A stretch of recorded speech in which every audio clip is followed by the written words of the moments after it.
TikTok မှာဗီဒီယိုနှစ်ပုတ်တင်ယူနေအရင်မိုက်တဲ့ Oscar ဖောင်လေးရဲ့စိန်နေရဲ့ယူတင်လေးကိုပြောပြပေးသွားမှာဖြစ်ပါတယ်။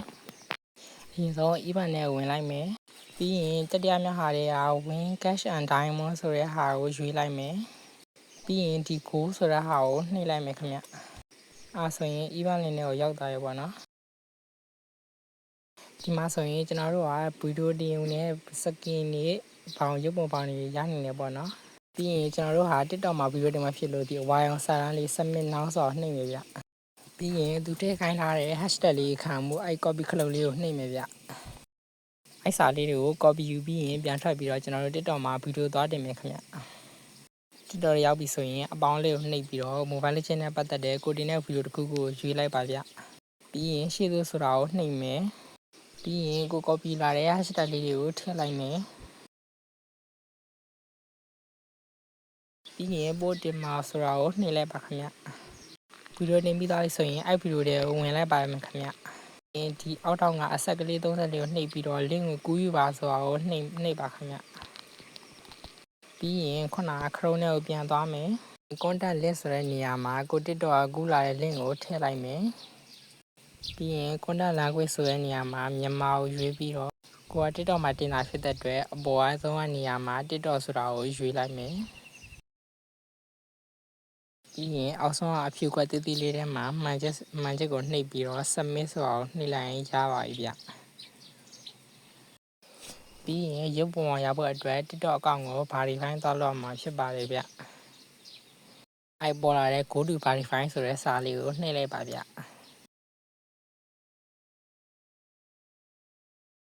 TikTok ကို verify လုပ်မှာဖြစ်တဲ့အတွက် TikTok ဘေးက go to verify ဆိုတဲ့အပြောင်စာတန်းလေးကိုနှိပ်လိုက်မယ်။ပြီးရင်သူအပေါ်ဆုံးကပေးထားတဲ့စာတန်းလေးကို copy လုပ်လိုက်ပါဗျ။စာလေးကို copy လုပ်ပြီးပြီဆိုရင်ကျွန်တော်တို့ဟာ TikTok လေးကိုပြန်သွားပါမယ်။ TikTok လေးကိုရောက်ပြီဆိုရင် profile လေးဘေးကခဲတံလေးကိုနှိပ်လိုက်ပါဗျ။အဲ့ကိုရေးချင်းဆိုတဲ့နေရာမှာကျွန်တော်တို့အရင်ကရေးထားတဲ့စာလေးကိုဖြတ်ပြီးတော့ခုနက copy ကူးလာတဲ့စာလေးကိုထည့်လိုက်ပါမယ်ခင်ဗျ။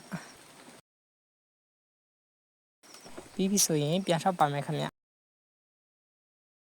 ပြီးဆိုရင် profile ဘေးကညာဘက်ဆွန်တောင်းကမြားလေးကိုနှိပ်လိုက်ပါခင်ဗျ။ဘယ်ဘက်အောက်ထောင်က link ကိုကူးယူလို့ဆိုတာကိုနှိပ်ပါခင်ဗျ။ link ကို copy ကူးပြီးဆိုရင် Chrome နဲ့ကိုပြန်သွားပြီးတော့ကျွန်တော်ပြထားတဲ့နေရာမှာ TikTok ကကူးလာတဲ့ link လေးကိုထည့်လိုက်ပါဗျ။ပြီးရင်အောက်ကအဖြူခွက်သေးသေးလေးထဲမှာမှန်ချက်လေးနှိပ်ပြီးတော့ complete connection ဆိုတာကိုနှိပ်လိုက်ပါခင်ဗျ။အဲ့ဒါဆိုရင်တော့ TikTok verify လုပ်လို့ပြီးပါပြီခင်ဗျ။ပြီးပြီဆိုရင်တော့ TikTok ရှိတာက24နာရီအတွင်းအောင်မြင်သွားပါလိမ့်မယ်ခင်ဗျ။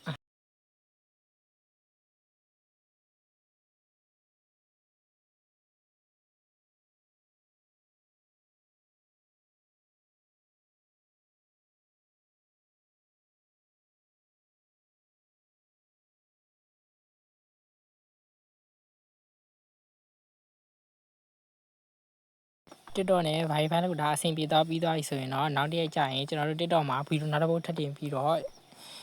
ရုပ်ပုံပေါက်ယူရမယ်ခင်ဗျ။ TikTok မှာတင်ထားတဲ့အတွက် TikTok ကိုရွေးမယ်ပြီးကြရင်ကို TikTok မှာတင်ထားတဲ့ဗီဒီယို link ကိုသွားယူမယ်။သွားယူပြီးရင်ဒီမှာပြန်လာထည့်မယ်။ပြီးရင် contact language ဆိုတဲ့နေရာမှာမြန်မာဖြစ်ဖြစ် English ဖြစ်တစ်ခုကိုရွေးလိုက်ပါခင်ဗျ။ပြီးသွားပြီဆိုရင်အောက်ကဖြူဖြူကအသီးလေးထဲမှာမှန်ချက်ကိုနှိပ်ပြီးတော့ submit ဆိုတဲ့အပြောင်စာတန်းကြီးကိုနှိပ်လိုက်ပါခင်ဗျ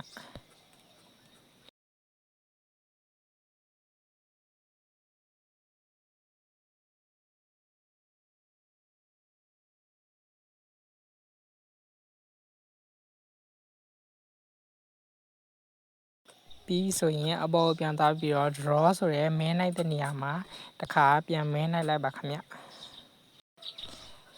အားဆိုရင်တော့ကျွန်တော်တို့လိုချင်တဲ့ရုပ်ပုံဖောင်လေးကိုရသွားပါပြီခင်ဗျအဲ့စာလေးကို copy ကူးပြီးတော့ကျွန်တော်တို့ရဲ့ mobile legend က profile မှာသွားပြီးတော့ကိုသွားလဲမှာပါခင်ဗျတချို့ကတော့ရုပ်ပုံဖောင်ရအောင် TikTok ဖြစ်ဖြစ် YouTube ဖြစ်ဖြစ်နှစ်မျိုးချိတ်ကြတယ်ပြောရပြကျွန်တော်ကတော့ TikTok တစ်ခုတည်းကိုပဲချိတ်ပြီးတော့ TikTok verify ဖြစ်အောင်တစ်ရက်စောင့်ပြီးတော့နောက်တစ်ရက်မှာဗီဒီယိုတစ်ပုတ်ထပ်တင်ပြီးတော့ရခဲ့တာပဲဖြစ်ပါရဲ့ဗျဗရာသားတွေရောဘယ်လိုရခဲ့တော့ဖြေခဲ့ကြပါအောင်ဗျအဆုံးထိကြည့်ပေးတဲ့လူတယောက်ချင်းတိုင်းကိုကျေးဇူးတင်ပါတယ်ခင်ဗျာကျွန်တော် channel လေးကိုလည်း subscribe လေးလုပ်ပြီးသွားကြရအောင်ခင်ဗျ